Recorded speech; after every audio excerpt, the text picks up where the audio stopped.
अच्छा, static electricity की आप बात करो, ठीक है, या चार्जेस की बात करो, तो एक ही कॉन्सेप्ट है आपके पास दोनों में। आप इनको दोनों तरह से मेंशन कर सकते हो।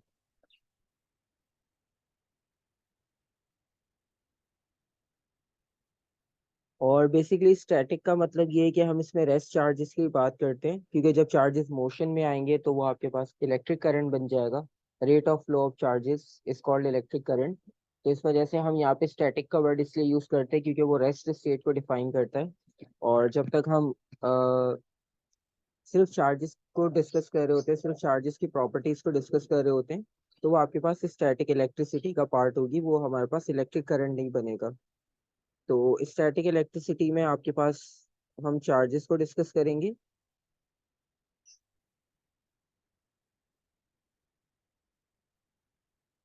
और चार्जेस में हमारे पास जर्नल दो कैटेगरीज होती हैं, positive charge, negative charge.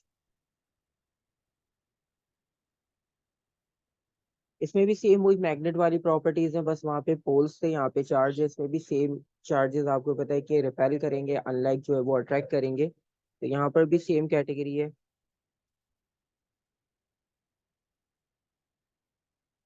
Same charges आपके पास रिपेल करेंगे और अनलाइक आपके पास अट्रैक्ट करेंगे।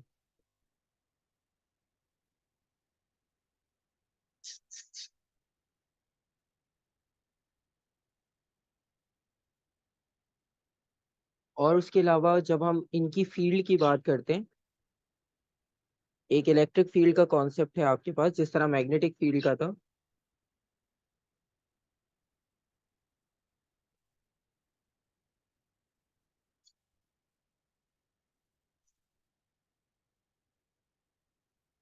अगर हम इलेक्ट्रिक फील्ड की बात करें तो इलेक्ट्रिक फील्ड में हम बेसिकली क्या डिस्कस करते हैं कि वो रीजन किसी भी चार्ज के अराउंड जहां पर वो फोर्स ऑफ अट्रैक्शन या रिपल्शन फोर्स अप्लाई इजीली कर सकता हो।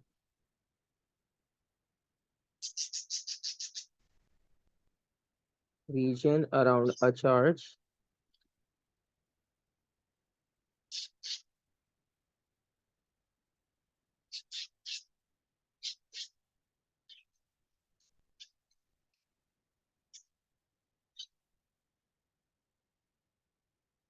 फोर्स ऑफ अट्रैक्शन और रिपल्शन।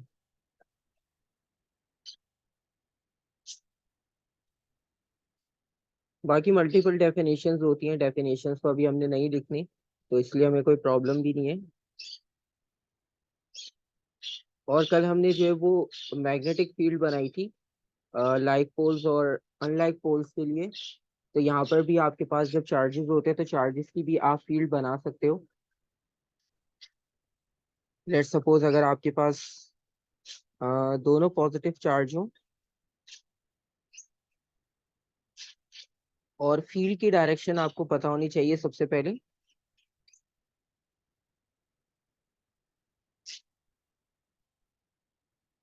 जो फील्ड का फ्लो होता है आपके पास वो हमेशा फ्रॉम पॉजिटिव टू नेगेटिव होगा। जिस तरह करंट आपके पास from positive to negative flow करता है, इसी तरह फील्ड भी आपके पास from positive to negative flow करेगी। तो इसका मतलब ये हुआ कि पॉजिटिव पर जो फील्ड होगी वो रेडियली आउटवर्ड होगी, और नेगेटिव के लिए रेडियली इनवर्ड, जिस तरह नॉर्थ और साउथ के लिए हमने डिस्कस किया था। तो यहाँ पर जब आपके पास दोनों पॉजिटिव चार्ज होंगे तो पॉजिटिव चार्ज का मतलब ये है कि यहाँ पर दोनों रिपल्शन करेंगे, और रिपल्शन के रिजल्ट में आपको फील्ड उसी तरह से मिलेगी जिस तरह हमारी मैग्नेटिक के लिए थी।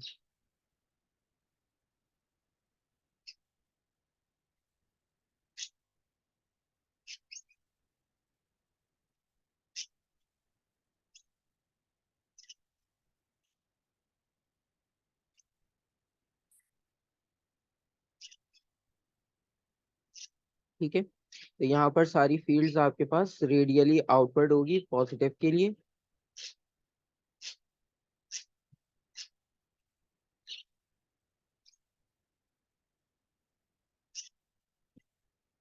और इसी को आप जब पॉजिटिव और नेगेटिव के लिए मार्क करोगे तो उसमें क्या होगा कि वो अट्रैक्शन बनेगी। ठीक है, मतलब अगर हम दोनों यहाँ पे ऑपोजिट चार्जेस डिस्कस करते हैं, अब अगर एक पॉजिटिव है और एक नेगेटिव है, तो फील्ड आपके पास फ्लो करेगी फ्रॉम पॉजिटिव टू नेगेटिव।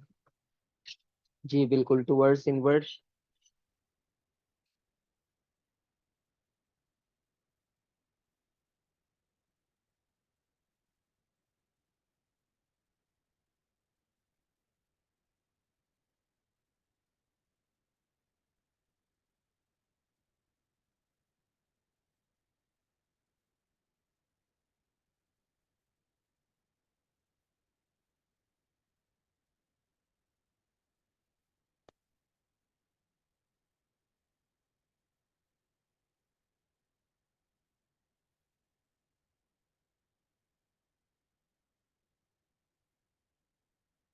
ठीक है, और बाकी आप इसको और एक्सटेंड कर सकते हो। ये हमारे पास फील्ड की डायरेक्शन हो जाती है फ्रॉम पॉजिटिव टू नेगेटिव। और जहाँ तक फिर इसकी बात है कि जब हम फ्रिक्शन की बात करते हैं, जो अभी हमारे पास सिलेबस में भी लिखा हुआ था कि आप स्टैटिक चार्ज बाय फ्रिक्शन भी प्रोड्यूस कर सकते हो, तो उसका सर, मतलब। पॉजिटिव वाले की ऑपोजिट नहीं होगी डायरेक्शन? हाँ सॉरी यानी वो पॉजिटिव से तो बाहर जा रही है ना? हाँ। और बाकी जो फ्रिक्शन की बात थी यहाँ पे, कि हम फ्रिक्शन के थ्रू चार्ज किस तरह से इंड्यूस कर सकते हैं, तो उसमें कॉन्सेप्ट ये था कि आपने वो सब पढ़ा होगा कि प्लास्टिक रॉड को या ग्लास रॉड को जब आप सिल्क के साथ रब करते हो तो चार्जेस की डिस्ट्रीब्यूशन जिस तरह से होती है, तो ये सारी चीजें जो है वो आपके पास फ्रिक्शन मेथड में इन्वॉल्व होता है। ठीक है, तो इसमें और चीजें देखते हैं कि आपके पास किस तरह से चार्जेस की डिस्ट्रीब्यूशन होगी। ठीक है, अब इसमें ज्यादा डिटेल क्वेश्चंस नहीं होंगे।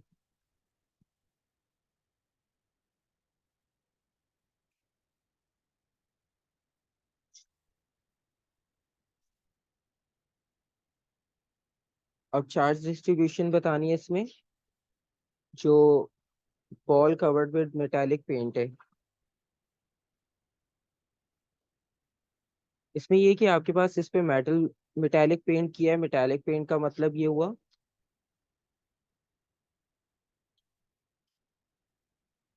कि जब आप मेटालिक पेंट कर रहे हो तो वो कंडक्टर की प्रॉपर्टी होगी यहाँ पर एक तरह से। तो मेटालिक पेंट का मतलब ये हुआ कि इसमें पॉजिटिव नेगेटिव चार्ज दोनों इन्वॉल्व हो जाएंगे, क्योंकि हम कंडक्टर की बात कर रहे हैं सिंपल। और जब हम कंडक्टर की बात कर रहे हैं तो उसमें दोनों तरह के चार्जेस हैं। प्लस जब आप एक चार्ज रॉड पहले से लाकर यहाँ पर रखोगे जो कि पॉजिटिवली चार्ज है, ठीक है, तो इसका मतलब ये हुआ कि ठीक है, एक आंसर आया डी।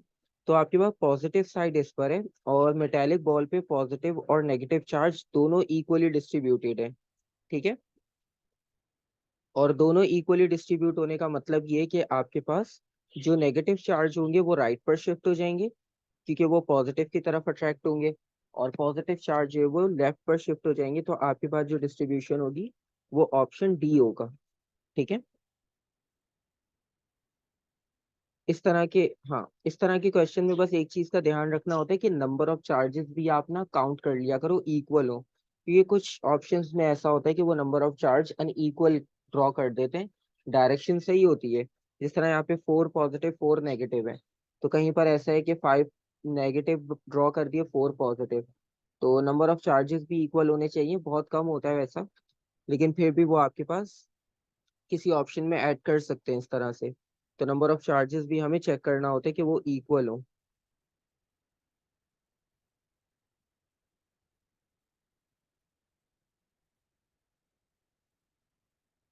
Ji, for अनचार्ज material.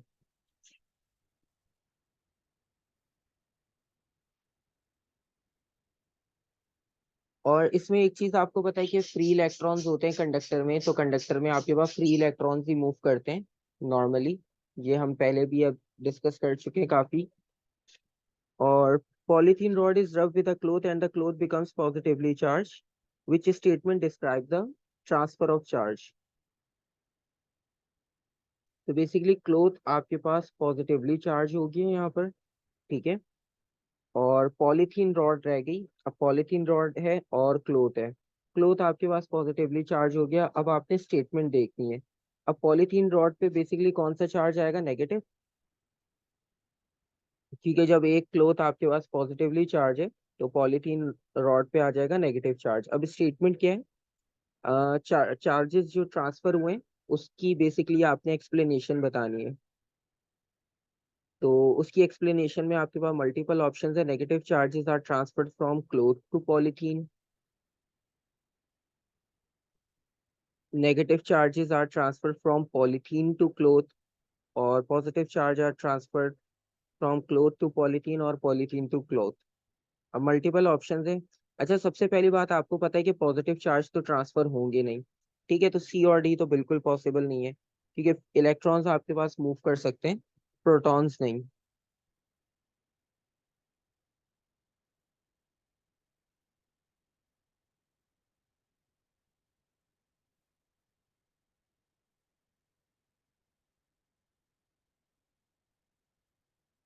तो इसका मतलब ये हुआ कि आपके पास ऑप्शन ए राइट होगा। ठीक है, बिल्कुल। कि आपके पास जो नेगेटिव चार्ज था वो पॉलीथीन पे आया। पॉलीथीन का मतलब ये है कि क्लोथ ने अपने नेगेटिव चार्ज जो है वो ट्रांसफर कर दिए पॉलीथीन को। तो जितने यहाँ से आपके पास चार्जेस क्लोथ से रिमूव हुए वो आपके पास सारे ऐड हो गए पॉलीथीन रॉड के पास जाके। ठीक है, बिल्कुल सही है। Cloth to polythene, option A.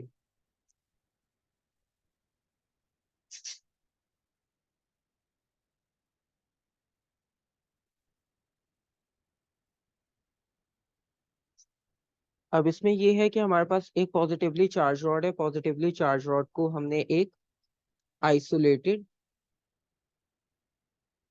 अनचार्ज conducting sphere के पास लाके रखा। ठीक है, इसमें देखो यहाँ पे इंसुलेटर भी है, क्योंकि ग्राउंड की तरफ चार्जेस फ्लो ना हो जाए इस वजह से इंसुलेटर है। और कंडक्टिंग स्फीयर है, और उसमें दो पॉइंट्स मार्क किए हुए उन्होंने, एक्स और वाई। अभी चार्जेस की डिस्ट्रीब्यूशन ही पूछेंगे शायद। What are the charges on side X and Y of the sphere?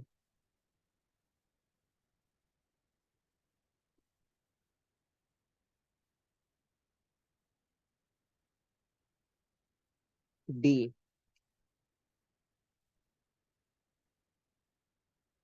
क्योंकि एक्स की साइड पर नेगेटिव चार्ज शिफ्ट हो जाएंगे क्योंकि रॉड पॉजिटिव है। तो नेगेटिव चार्ज यहाँ पे शिफ्ट होंगे और पॉजिटिव चार्ज राइट पर शिफ्ट होंगे। ठीक है, तो डी आपके पास चॉइस है, बिल्कुल सिंपल।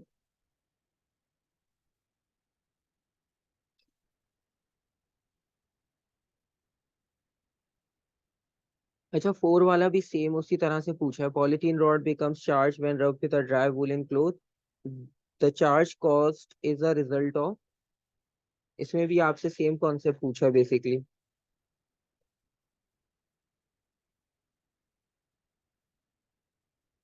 अभी क्योंकि हमने जिस तरह से मेथड डिस्कस किया कि जब आप उसे दोनों को कांटेक्ट में लेकर आओगे, पॉलीथीन रॉड को और ड्राई वूलन क्लॉथ को, तो फ्रिक्शन की वजह से चार्जेस ट्रांसफर होते हैं।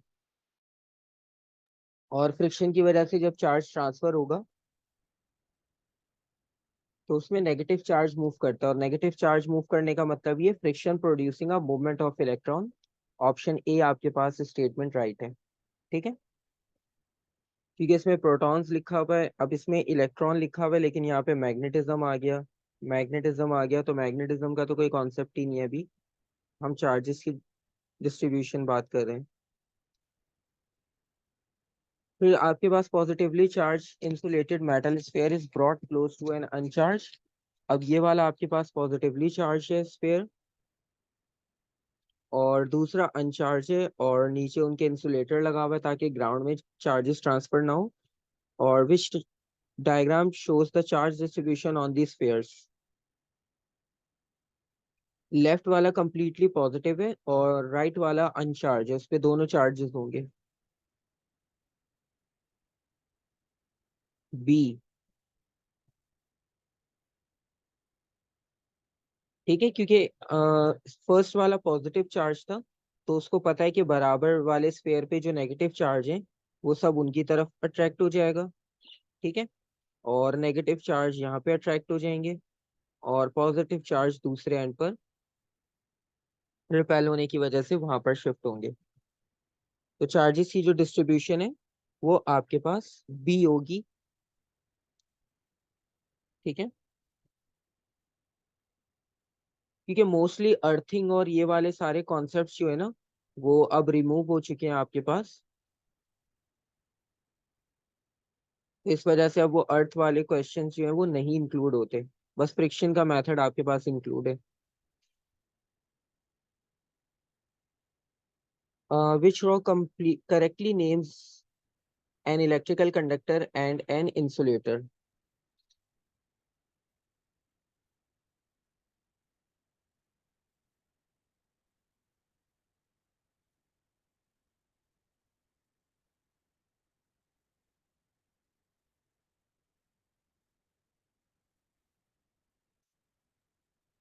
आयरन हमारे पास कंडक्टर का काम करेगा। ठीक है, और इंसुलेटर में रबर आ जाएगा, बी ऑप्शन।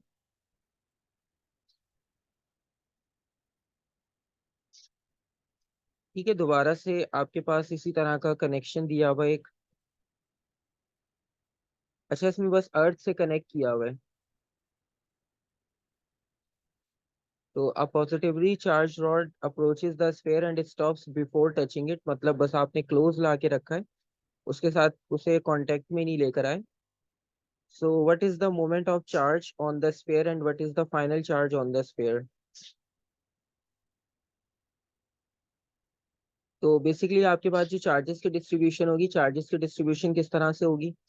अब आपको पता है कि रॉड हमारी पॉजिटिव चार्ज है, तो रॉड हमारी पॉजिटिव चार्ज होने का मतलब ये है कि नेगेटिव सारे जो है वो अट्रैक्ट होंगे टुवर्ड्स पॉजिटिव, और पॉजिटिव जो है वो रिपेल हो जाएंगे।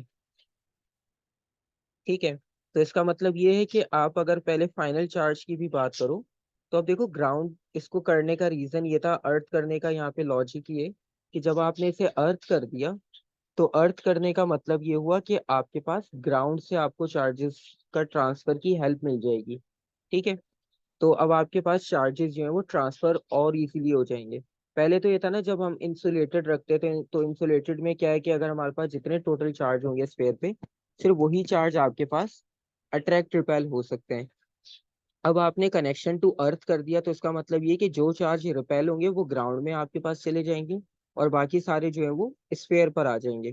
ठीक है, तो कौन से चार्ज स्फीयर पे आएंगे और कौन से चार्ज जो है वो ग्राउंड हो जाएंगे?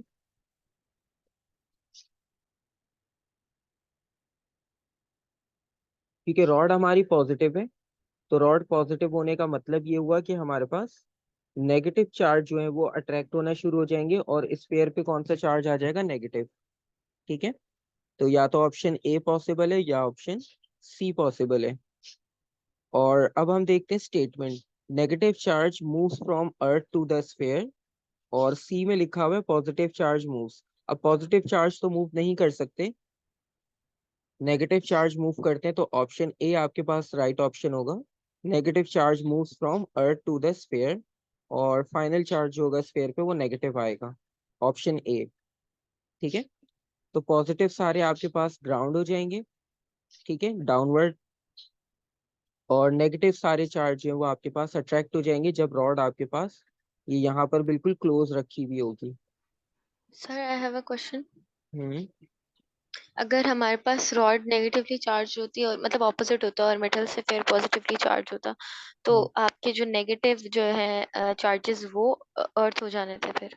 फिर वो अर्थ हो जाते हैं, फिर रिवर्स प्रोसेस तो होता। इसका लॉजिक क्या है कि कौन से वाले आपके अर्थ हो जाते हैं? जो आपके पास रिपेल होने हैं ना वो अर्थ हो जाएंगे, क्योंकि रिपल्शन हो रही है ना। ओके। हाँ, नॉर्मली क्या अच्छा होता है कि सही, वो ठीक है। दूसरी तरफ शिफ्ट होते हैं, हम्म, लेकिन आपने उसे ग्राउंड के साथ कर दिया ना, तो वो सारे ग्राउंड की तरफ चले जाएंगे। ठीक। ओके, हाँ। थैंक हाँ, पॉजिटिव इसलिए मूव नहीं करते कि आपने जो स्ट्रक्चर पढ़ा होगा एटम का, तो एटम के स्ट्रक्चर में जब आप न्यूक्लियस की बात करते हो, तो न्यूक्लियस में यू। यस। प्रोटॉन होते हैं और न्यूट्रॉन्स होते हैं। हेवियर होते हैं या। हाँ, तो अगर आपने प्रोटॉन को मूव करवा दिया, तो प्रोटॉन को मूव करवाने का मतलब ये है कि आपने न्यूक्लियस ब्रेक कर दिया, और न्यूक्लियस हम्म। ब्रेक करने का मतलब ये होगा कि आपके पास सॉलिड भी एटम फॉर्म हो डिफॉर्म जाएगा। हो गया। जी, हम्म, तो इसका मतलब है कि आप सिंपल जो है वो तो इसको फिशन इसमें रिएक्शन कैसे में हो रहा है कन्वर्ट सर? कर रहे हो। नहीं, वही इसमें क्वेश्चन। कैसे हो इसमें ये होता है कि सिर्फ इलेक्ट्रॉन का फ्लो हम इसलिए डिस्कस करते हैं क्योंकि इलेक्ट्रॉन आपके पास जो है वो सराउंडिंग में रिवॉल्व कर रहे होते हैं, तो वो फ्री टू मूव होते हैं, तो वो ट्रांसफर इजीली हो जाते हैं। और पॉजिटिव इसलिए नहीं मूव करते कि आपके पास उसमें न्यूक्लियस का पार्ट होते हैं, और वो न्यूक्लियस से अगर किसी चीज को आप मूव करवा रहे नहीं, हो। जैसे इसमें सर पॉजिटिवली जा नहीं रहे आपके अर्थ में। नहीं, इसमें तो जा रहे हैं, लेकिन वो ट्रांसफर की बात कर रहे थे कि वो हम पॉजिटिव के ट्रांसफर को क्यों नहीं लिखते। तो पॉजिटिव का ट्रांसफर इसलिए नहीं अच्छा। होता कि आपके पास जो है वो न्यूक्लियस से मूव होते हैं, तो चार्ज की डिस्ट्रीब्यूशन हो या इलेक्ट्रिक करंट की बात हो, तो पॉजिटिव की साइड से फील्ड सिर्फ फ्लो इसलिए होती है क्योंकि पॉजिटिव आपके पास न्यूक्लियस में है, और जो मूवमेंट होती है वो इलेक्ट्रॉन, अब इलेक्ट्रॉन जब मूव करेंगे तो जाहिर सी बात है आपके पास पूरी स्टेट चेंज हो जाती है, इस वजह से।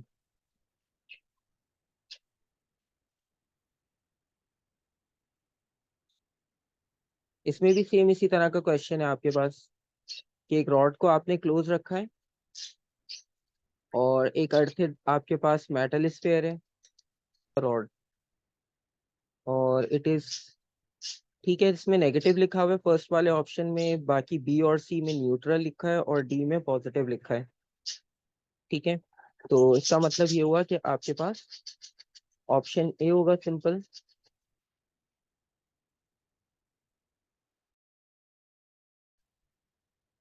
ठीक है, जिस तरह ऊपर वाला क्वेश्चन था इसी तरह से ही आपके पास क्वेश्चन है कि इसमें भी सेम आपके पास चार्ज की डिस्ट्रीब्यूशन होगी। अच्छा, इसमें क्वेश्चंस बहुत सारे अब बेसिक्स हो गए, तो इसमें ज़्यादा डिटेल क्वेश्चंस होते नहीं है। अब 9 और 10 भी आप देखो, वो भी सिंपल है, इतना मुश्किल नहीं है।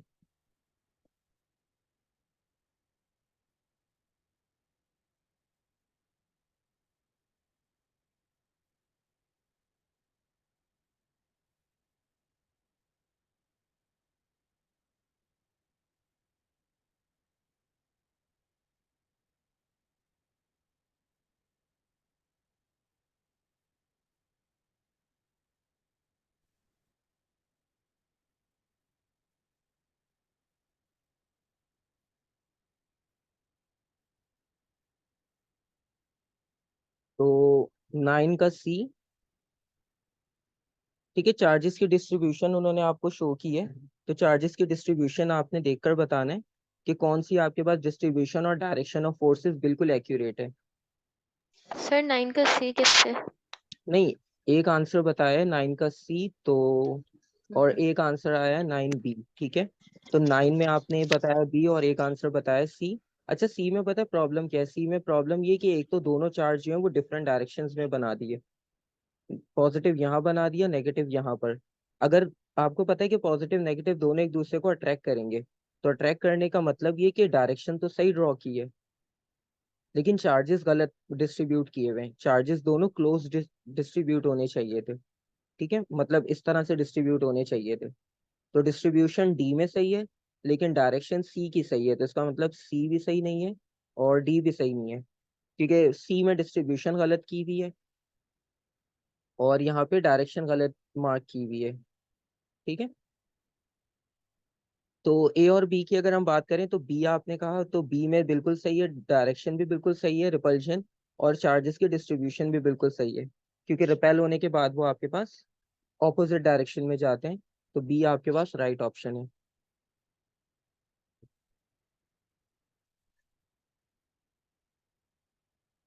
और 10 में आपने बताना है विच list contains only electrical insulators.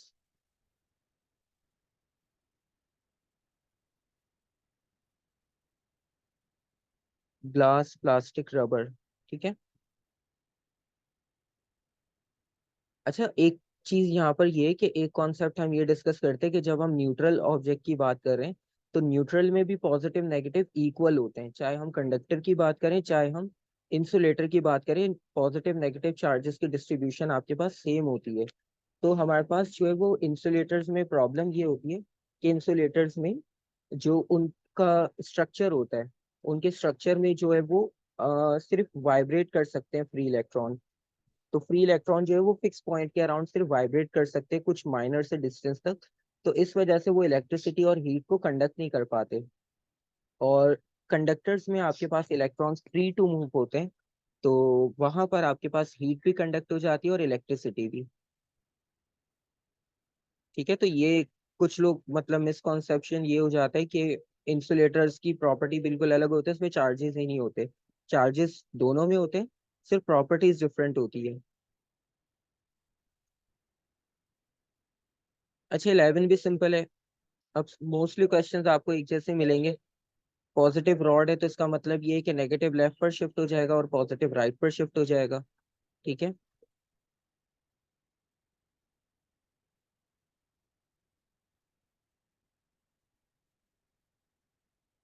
अच्छा, 12 में ये पूछा है कि आपके पास मैक्सिमम इलेक्ट्रोस्टैटिक चार्ज किस तरह से आएगा।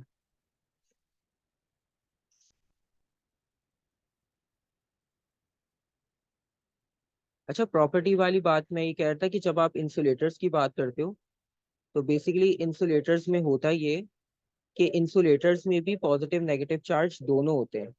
ठीक है, तो इंसुलेटर्स में पॉजिटिव भी होता है और नेगेटिव भी होता है, लेकिन बस इसमें प्रॉब्लम ये होती है कि नेगेटिव सिर्फ वाइब्रेट कर सकते हैं अराउंड फिक्स पोजीशन अपनी, इंसुलेटर्स में, ठीक है। तो उसकी वाइब्रेशन बहुत शॉर्ट होती है, जिसकी वजह से वहां पर इलेक्ट्रिसिटी और हीट वो दोनों कंडक्ट नहीं हो पाती, इसलिए हम इनको इंसुलेटर्स कहते हैं। और कंडक्टर में इसका ऑपोजिट होता है। कंडक्टर्स में क्या होता है कि उसमें नेगेटिव चार्ज है वो आपके पास फ्री टू मूव होते हैं, जिसकी वजह से वो हीट भी कंडक्ट कर सकते हैं और इलेक्ट्रिसिटी भी। अच्छा, क्वेश्चन का आंसर बताया आपने सी। सी में लिखा हुआ है rubbing a polythene rod with a steel magnet. अच्छा, स्टील मैग्नेट के साथ अगर हम इसको करते हैं बेसिकली, अच्छा इसमें एक चीज याद रखना, जब भी चार्जेस की बात होती है ना, जब भी हम स्टैटिक इलेक्ट्रिसिटी की बात करते हैं, तो स्टैटिक इलेक्ट्रिसिटी में आपके पास सारी जो एप्लीकेशंस होती है ना, वो मोस्टली इंसुलेटर्स के साथ लिंक होती हैं। ठीक है, मतलब हमने इसमें जितना भी इलेक्ट्रोस्टैटिक में चार्ज डिस्ट्रीब्यूशन पढ़ा था, उसमें पॉलीथीन रॉड, सिल्क क्लोथ, वूल और प्लास्टिक रॉड, ये सारे इंसुलेटर्स थे। तो हम सारे जो है वो चार्जेस डिस्ट्रीब्यूशन इंसुलेटर्स में पढ़ते हैं। ठीक है, मैग्नेट और ये सारे कॉन्सेप्ट हमारे पास इंक्लूड नहीं होते। तो यहाँ से भी आपको थोड़ा सा आइडिया हो जाएगा कि मैग्नेट वाला ऑप्शन आपके पास राइट नहीं होगा। तो मैग्नेट के अलावा आप ऑप्शन इसमें से सर्च करो। अच्छा देखो, अब आयरन रॉड, ये ऑप्शन तो बिल्कुल नहीं हो सकता, क्योंकि इसमें आयरन सर रॉड, मैग्नेट वाला क्यों नहीं राइट होगा? ठीक है, मैग्नेट वगैरह में इसमें ये होता है कि मैग्नेट जो है वो आपके पास एक कंडक्टिंग मटेरियल से बना है, वहां पर जो है वो स्टैटिक इलेक्ट्रिसिटी नहीं होती, वहां पे फिर आपके पास वो नॉर्मल करंट इलेक्ट्रिसिटी होगी। तो हमारे पास ओके। स्टैटिक में ये होता है कि हम मूविंग चार्जेस की बात नहीं करते, वहां पर आपके पास फिर कंडक्शन होना शुरू हो जाएगी, इलेक्ट्रिसिटी जो है वो इलेक्ट्रिक करंट वाली होगी वहां पर, कि rate of flow of charges वाली वहां पर बात आ जाएगी। तो मोस्टली जब भी हम स्टैटिक चार्ज की बात करते हैं, तो उसमें आपके पास इंसुलेटर्स इन्वॉल्व होते हैं। ठीक है, तो इसमें सबसे इंपॉर्टेंट आपके पास हिंट ये है कि आप इंसुलेटर्स वाले ऑप्शंस देखा करो, वो आपके पास राइट होते हैं। अब आप देखो, ए में उन्होंने आयरन रॉड और स्टील मैग्नेट दोनों ही आपके पास जो है वो कंडक्टर टाइप मटेरियल दिए। सेकंड वाले में एक आयरन रॉड दे दिया जो कि कंडक्टर है आपके पास, और अगर आप उसको वुलन डस्टर से वो भी करते हो रब, तो उसमें ये होगा कि वुलन डस्टर में कोई भी चार्ज नहीं आएगा, आपके पास आयरन रॉड के फ्री इलेक्ट्रॉन जो है वो मूव करना चाहेंगे वहां पर। तो डी ऑप्शन में आपके पास दोनों इंसुलेटर्स हैं, पॉलीथीन रॉड, वुलन डस्टर। उन्होंने कहा है इलेक्ट्रोस्टैटिक चार्ज। ठीक है, इलेक्ट्रोस्टैटिक का मतलब ये है कि वो आपसे रेस्ट चार्जेस की बात कर रहे हैं, जिस तरह से हम पूरा कॉन्सेप्ट डिस्कस करते आए हैं। तो ऑप्शन डी राइट चॉइस होगी। ठीक है, अगर वो सिर्फ लार्ज चार्ज लिख देते ना, तो फिर हम दूसरा ऑप्शन देख सकते थे, लेकिन उन्होंने आपको स्पेसिफिक इलेक्ट्रोस्टैटिक का है। तो इलेक्ट्रोस्टैटिक का मतलब ये है कि वो रेस्ट चार्जेस की बात कर रहे हैं। आयरन में सेम वही प्रॉब्लम है कि आयरन कंडक्टर है, और आयरन में जो इलेक्ट्रोस्टैटिक चार्ज नहीं होता, उसमें आपके पास नॉर्मल करंट होता है, तो उसमें क्योंकि फ्री इलेक्ट्रॉन्स इजीली जो है वो कंडक्ट हो जाते हैं। ठीक है, इस वजह से। तो इसलिए अभी आपको जो है वो इंसुलेटर और कंडक्टर का डिफरेंस भी बताया था, कि उनके डिफरेंस की वजह से आपके पास ये डिफरेंस आता है आपके पास ऑप्शंस में भी। तो उन्होंने क्लियरली मेंशन कर दिया, वरना कंफ्यूजन होती है। अच्छा, ये वाला क्वेश्चन भी वो सेम है जो अभी ऊपर किया था, उसमें जो थ्रेड के साथ हैंग हो रहा था, तो उसी तरह से ये भी आपके पास डिस्ट्रीब्यूशन है।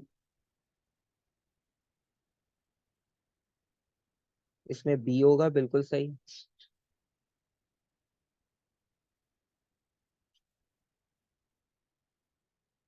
14 वाला भी सिंपल है। और ये मैग्नेटिक स्क्रीनिंग यहाँ पर आ गया, मैग्नेट का टॉपिक था। अच्छा, अब इसमें क्या, polythene rod is rub with a duster. दोबारा से आपके पास दोनों इंसुलेटर्स हैं।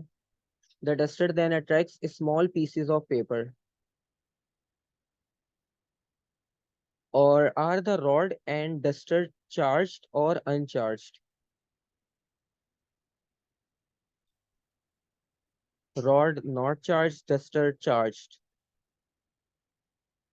पक्की बात है। अच्छा देखो, अगर आपके पास लेट सपोज हम पॉलीथीन रॉड और डस्टर की बात करें, अगर आप कह रहे हो कि duster small piece of paper को अट्रैक्ट कर रहा है, तो इसका मतलब क्या हुआ कि डस्टर चार्ज्ड है या अनचार्ज।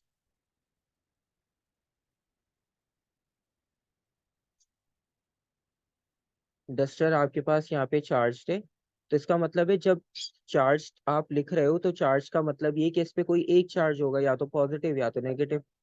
और जब डस्टर पे एक चार्ज आ रहा है तो इसका मतलब है पॉलीथीन रॉड पर भी एक चार्ज आ जाएगा, तो ये भी चार्ज होगा। ठीक है, तो दोनों चार्ज हो जाएंगे ऑप्शन ए।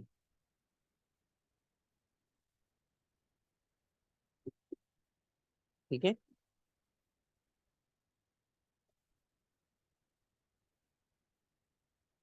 ये भी आपके पास सिंपल है, इसमें भी मेटल स्फेयर है।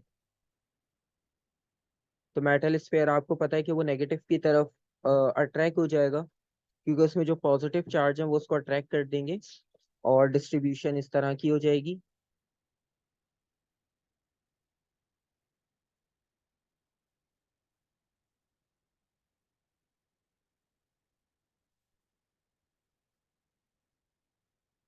अच्छा, ये क्वेश्चन इनकम्प्लीट है 18 वाला, इसमें ऑप्शंस नहीं मेंशन।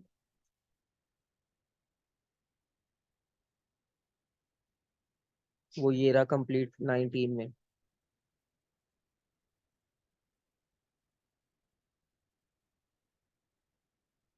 अच्छा, वैसे ये ना इंडक्शन वाला मेथड आपका रिमूव हो चुका है, तो आप इसको स्किप कर सकते हो, सिर्फ फ्रिक्शन इन्वॉल्व है, अब आपके उसमें सिलेबस में इंडक्शन नहीं है, तो इंडक्शन को आप स्किप कर दो।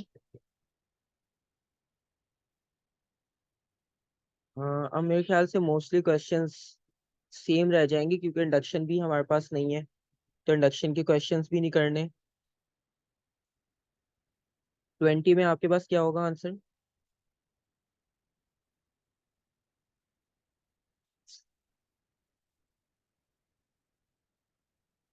सर आप सी। सी। वो आपको इंसुलेटिंग बेस इसलिए लिख कर देता है ताकि ये कंफ्यूजन ना हो कि चार्जेस ग्राउंड हो रहे हैं। ठीक है, तो चार्जेस यहाँ पे कहीं पे भी ग्राउंड नहीं होंगे, वो स्फेयर में ही रहेंगे, और स्फेयर में रहने का मतलब ये कि या तो अट्रैक्ट होंगे या तो रिपेल। तो सी आंसर होगा, दोनों रिपेल हो जाएंगे।